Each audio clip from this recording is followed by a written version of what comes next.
بسم اللہ الرحمن الرحیم۔ اہم مسئلہ یہ ہے کہ بہت سے لوگ جو کہ اس وقت یوٹیوبس پہ یا جہاں بھی تبلیغ کے فرائض سر انجام دے رہے ہیں، ایک چیز جو بعض لوگ احتیاط نہیں کر رہے وہ ہے کہ جب بولتے ہوئے جو مقدسات ہیں یا کچھ ایسی عظیم ہستیاں صحابہ کرام رضوان اللہ اجمعین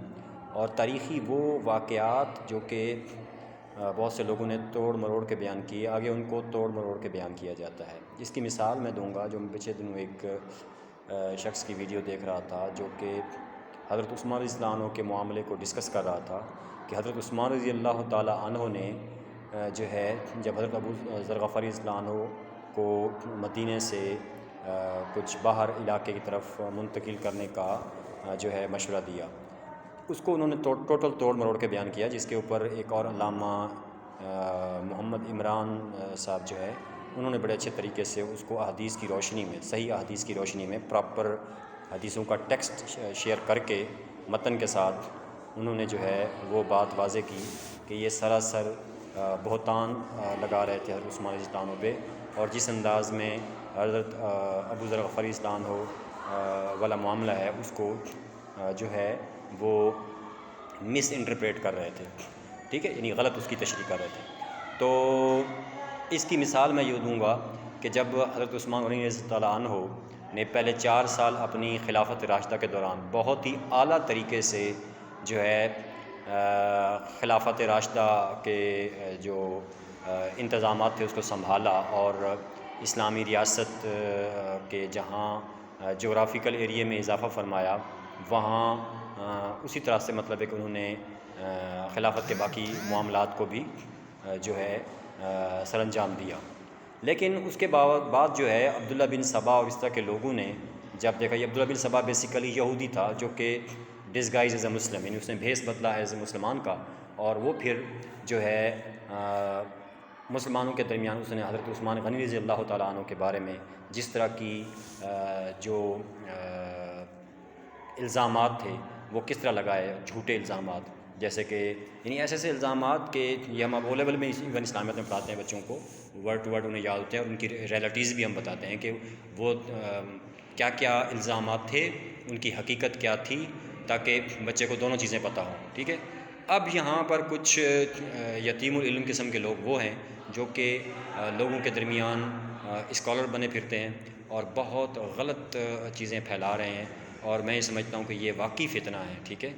صرف ہم جو کہتے ہیں نا کہ بھئی علماء کرام کیوں اس ایک شخص کے خلاف ہو چکے ہیں، میں یہاں نام ہی لے لیتا ہوں، یعنی مرزا انجینئر، یہ جو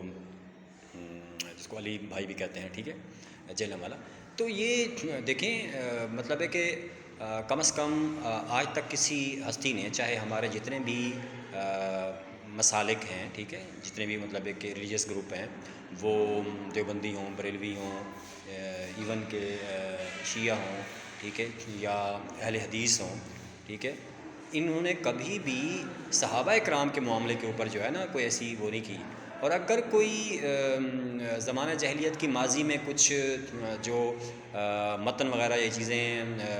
آج بھی ایڈ کی جاتی ہیں، جی فلانے کے فلانے میں فتوے ہیں، تو اس کا کیا مطلب ہے کہ تم اگر کوئی ماضی میں کسی نے کوئی سپوز جہالت کا معاملہ کیا ہے تو تم اس جہالت کو اور بڑھاوا دو گے، اور صحابہ کرام کی جو ہستی ہیں ان کو جو ہے وہ بنا دو گے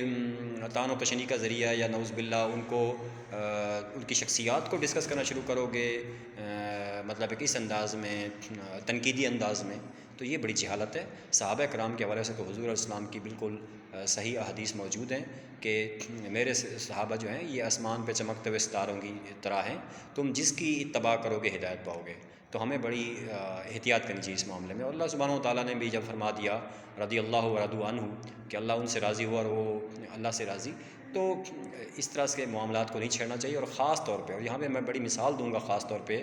جو کہ ابھی ویڈیو لمبی ہو جائے گی ویسے، لیکن میں یہاں 2 چیزیں صرف مینشن کروں گا تاکہ باقی جو معاملات ہیں وہ پھر میں اگلی ویڈیو میں ڈسکس کروں گا۔ اس میں سے ایک جو ہے جو کہ حضرت عثمان غنی رضی اللہ عنہ پہ لوگوں نے الزام لگایا، جی حضرت عثمان نے قرآن جلایا۔ تو معاملہ یہ تھا کہ یہ حضرت عثمان کی حالانکہ بہت بڑی سروس تھی کہ انہوں نے قرآن مجید کی اصل کاپی جو زید بن ثابت کے پاس موجود تھی وہ ان سے لے کے اور اس سے جو سابقہ جو کاپیز لوگوں کی انڈیویجول ایفرٹ سے جو تیار تھیں وہ آپ نے جلانے کا حکم دیا تھا، تلف کرنے کا حکم دیا تھا۔ مقصد یہ تھا کہ وہ جو لوگوں کی انڈیویجول ایفرٹس والی کاپیز ہیں وہ اتنی اتھینٹک نہیں ہیں اور وہ کریٹ کر سکتی ہیں معاملہ مطلب ہے کہ بحث و مباحثے کا، تو لہٰذا آپ نے اصل کاپی جو زید بن ثابت کے پاس تھی وہ لے کے زید بن ثابت سے مزید 6 to 7 کاپیز تیار کروا کے اور آپ نے پوری اسلامک اسٹیٹ کے اندر ان کو سرکولیٹ کروایا، اور یوں حضرت عثمان غنی نے جامع القرآن کا ٹائٹل حاصل کیا، یعنی the one who united the Muslim Ummah on the single copy of the قرآن۔ تو پوری امت کو ایک قرآن کی کاپی پہ متفق کرنے والے اور قرآن کی حفاظت کا کام کرنے والے حضرت عثمان غنی رضی اللہ عنہ کے اوپر عبداللہ بن سبا جیسے لوگوں نے جو ہے الزامات لگائے اور یہ انہوں نے بدبختی کا معاملہ کیا، ٹھیک ہے۔ تو اس لیے آج بھی اگر کوئی حضرت عثمان غنی رضی اللہ عنہ کی شخصیت کو کسی انداز میں ڈسکس کرتا ہے، ٹھیک ہے، اور یعنی تنقیدی پہلو کے لحاظ سے، ٹھیک ہے، تو یہ اس کے دل کا مرض ہے اور اس کو اس سے پرہیز کرنا چاہیے۔ جزاک اللہ، والسلام۔